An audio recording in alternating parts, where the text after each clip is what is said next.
He's attacking. Look, he's biting. Stop. A bit afraid, Josh. A bit scary.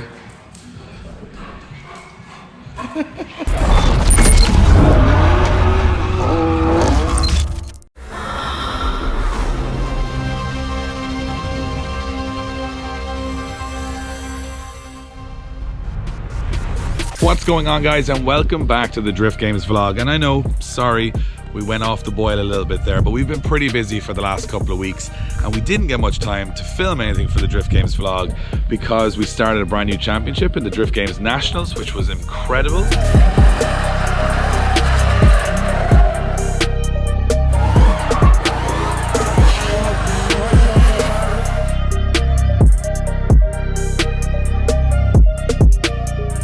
After 2 rounds of the Drift Games Nationals, we also started a brand new championship, the Drift Games Extreme, both in Mondello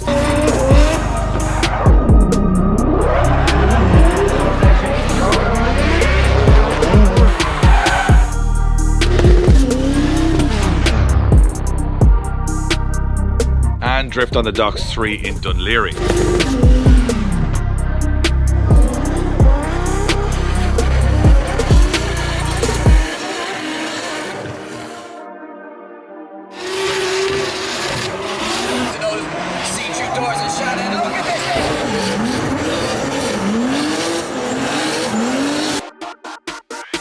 And if that wasn't enough, we kicked off the biggest championship of them all, the Drift Masters European Championship in Austria.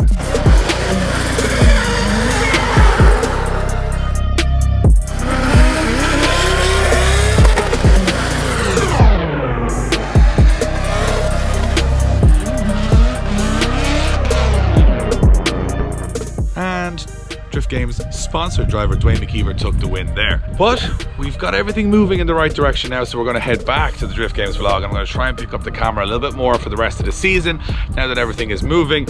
And I suppose this episode brings us back to the very first episode of the vlog, which is where we were building 3 drift cars.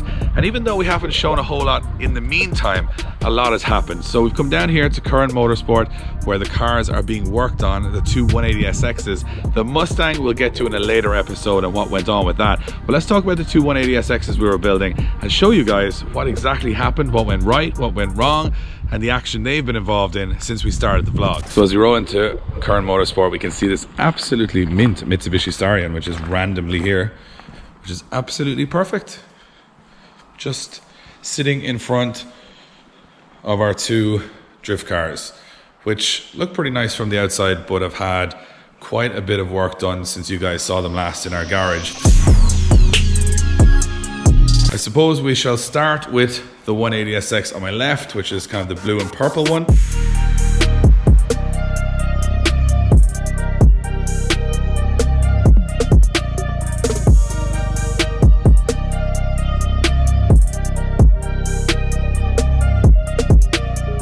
So as you can see, the car is finished now, full Origin Lab body kit from Drift 2 Motorsport with all the canards and everything. And it was fully designed by Joker This Designs. You'll have to excuse some of the muck from the British Drift Championship last weekend. So this car has done 3 competitive rounds this year. So after doing the 2 engine rebuilds, the turbo, the manifolds, everything else, well, quite a bit had to be done as well to get it running correctly. Engine was rebuilt by Current Motors. That went pretty well. We got a 6-boost manifold, some Funk Motorsport turbo covers to make it run a little cooler. Got some Funk Motorsport filters as well. New intercooler piping, and the guys in Motorsport 56 did a brilliant job on tubing the whole front end of this car to make it a little bit more crashable. And everything was pretty okay there. We got the car mapped on a Link ECU and everything kind of went pretty well. This is quite cool. We managed to put these back on. They wobble a little bit. We're going to try and tidy them up a little bit, but they still give the look that the car still has full headlights on it there. And on the front, we got all our canards from Origin Labo and our bumpers and everything else. And one thing that's really interesting is the wrap on the car, which looks like it was painted, and a lot of people think it was painted, especially with the fade going down the side of the car. But this is a little bit of an experimental process we did with Seamus Walsh and Moose Designs, and instead of printing the color onto a white vinyl or whatever the way they print normally, we actually used a silver metallic and then printed the blue on a metallic silver wrap, which meant that the original color of this car when it was being actually printed was like a very, very plain blue, but when it went on to metallic silver, it kind of came up really, really nice. And for drift cars, you can get very fancy paint, but obviously everything gets wrecked and you need to repair it quite often. So this did like a blue to purple fade, and we had some kind of chrome logos put on there. Obviously all of our sponsors, Sunoco Race Fuel, Funk Motorsport, Simpson, Mobile One, everybody else. And that was pretty good. Inside, well, Mike painted everything inside. We got our harness bar installed, our new Sparco harnesses. We got all of our plumbed in fire extinguisher stuff, all of our safety stuff done, and we got some new seat rails so we could adjust it between myself and Chris Doyle, who's driving the car in the Drift Games Extreme. S15 dash, new steering wheel, a couple of other bits and pieces on the inside, but nothing too fancy. Our wheels, well, Mike Walton in Cosmos Wheels UK hooked us up with some white, I'm not too sure of the name of those wheels, but they're Cosmos wheels. These ones are funny because they don't actually come in this offset or size, but due to the Wise Fab, the wheels actually sit out pretty far, so we need to put a skinnier wheel on there, so we actually painted those white to match the rears. In the back though, this is where we had the trouble. The car misfired a hell of a lot when it came to, well, I don't want to fall down this, so I'm just going to back away a little bit. When we got to the first round of DGX, it actually misfired quite a bit. So it actually came down to this fuel tank having foam in the fuel tank that was so old that it had become quite hard. So when the fuel went in, it was kind of trickling down to the swirl pot rather than giving it enough fuel. So it was misfiring due to a lack of fuel. We got it remapped, we got it all sorted, and now it is running absolutely perfectly. As you can see, some damage already sustained. This one was from Chris Doyle. The wall, no consideration shown for the rear bumper. This side was also from Chris Doyle. Look at this, Doyle right out to the wall, tags the wall. This was from me. I got hit in the BDC by Hayden Cruikshank. Oh, and a big handbrake drag again from Egan, but he's very wide. He's very wide. Oh, and contact. Actually did more damage to his car than my car. So the only thing this car needs is a clutch. When I was competing in the British Drift Championship, unfortunately, the clutch went on the car just as we were coming to competition day, and it sort of kept slipping and dying. And you can actually see a run of the car from inside right now.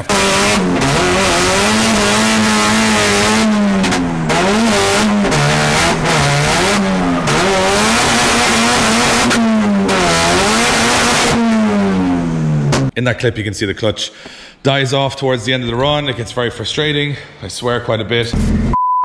But when we get a clutch into this car, it will be ready to go for the rest of the season and for the rest of the projects we have for it next off season.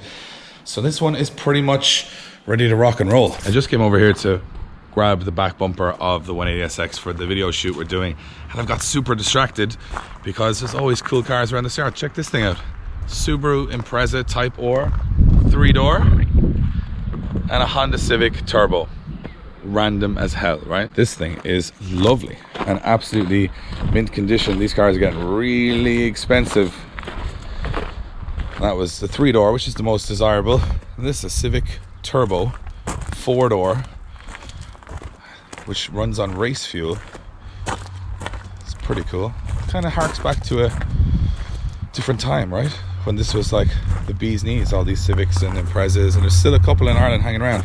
Anyway, I've been too distracted. Back to the cars. Moving on to this car.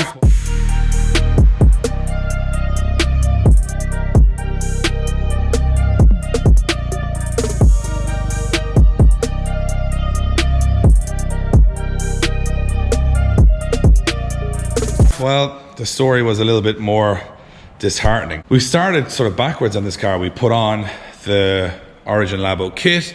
We decided to go for a PS13 front on this car with some of these Mega Spec blanks, which we put, Seamus Walsh put some stickers on, which you wouldn't really notice that they're not real lights front or back.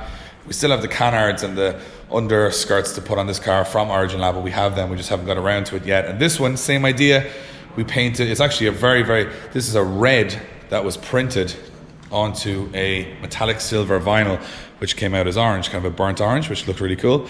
And then it fades into black at the back of the car. We've got like a bigger wing on the back of this one, still have the light blanks on the back, and everything on that side of things was looking good. So the car looked good, but unfortunately it didn't go so good.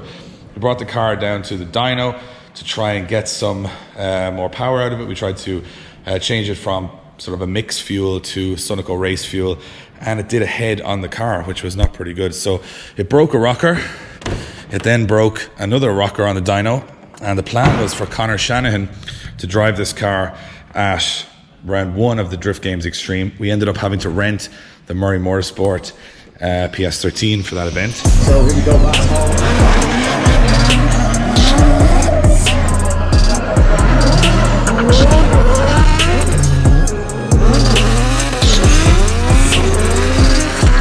So as it always goes with drift cars, I headed for an 8-hour round trip to pick up this car before Drift on the Docks 3 in Dún Laoghaire.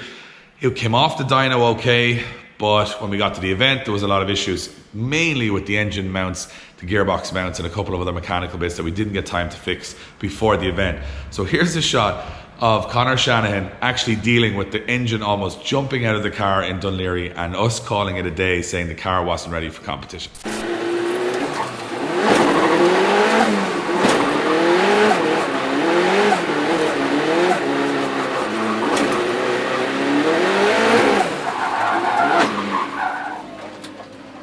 And we figured out there was some more gremlins, most of them in here. So it's a cam shaft that has been worn away, which was breaking the rockers. We have some bits and pieces wrong with the engine, so it looks like the engine of this car is going to have to come out again.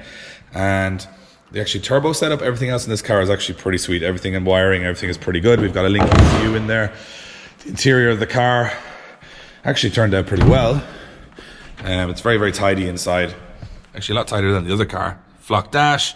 Got all our heaters and switches and a link controlling everything. Wiring is all redone. You can see it all down there. So this car is actually a really, really good car, but it just needed a little bit of tidying up. So we had to do some engine mounts, some gearbox mounts, some subframe bushings. We decided to fit a full version 2 Wisefab on this car.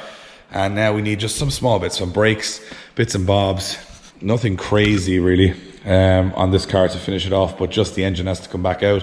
We're going to pull it apart, check the block, make sure no more damage has been done to it. So that blue car is on its 3rd time the engine has gone into the car and is now perfect, just needs a clutch.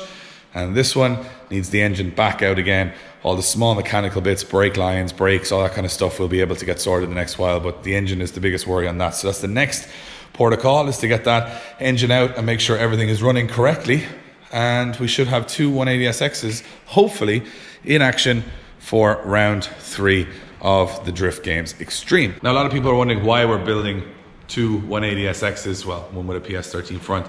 Well, the idea is that we want to do a lot of media projects, a lot of promotion for drifting in Ireland. Have 2 cars that are reliable is the most important thing, that they can be turned on in the morning, do a day's worth of passenger rides or promo shoots or whatever it may be, and we don't need to borrow them from guys who are fixing them up for the championships. They just kind of do their own, and the idea is to put them into competition in the Drift Games Extreme for 5 rounds. But it's the best way of testing reliability on a car, because sometimes you can tune them, sometimes you can make them work, but when it's under the pressure of competition, it's a different story. And as you can see, when I went to the British Drift Championship, we figured out some of the weak points in this car, which were a diff and a clutch. And then in this car, we're just trying to go back through all the engine work to make sure that everything is 100% and get it on the dyno and make sure it's reliable. So they both have sort of alternate problems.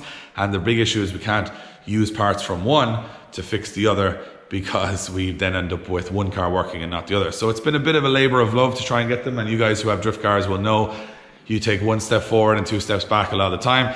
These have kind of broken our hearts now, both of these cars, but we hope by the time we're finished with them, and we're so deep into finishing them now that we have to finish them, that they are perfect and good to go for the rest of the season. So we'll tip back into Wayne in a couple of weeks' time. We'll check out some more of the cool stuff he's working on, and we'll be able to show you the progress on both of these cars. So stay tuned, and we'll get onto that very, very soon. Also, you see I'm wearing the new Drift Games team hoodie, and we have team t-shirts. Make sure you support the brand, get onto the website, get onto the shop, grab yourself some merch.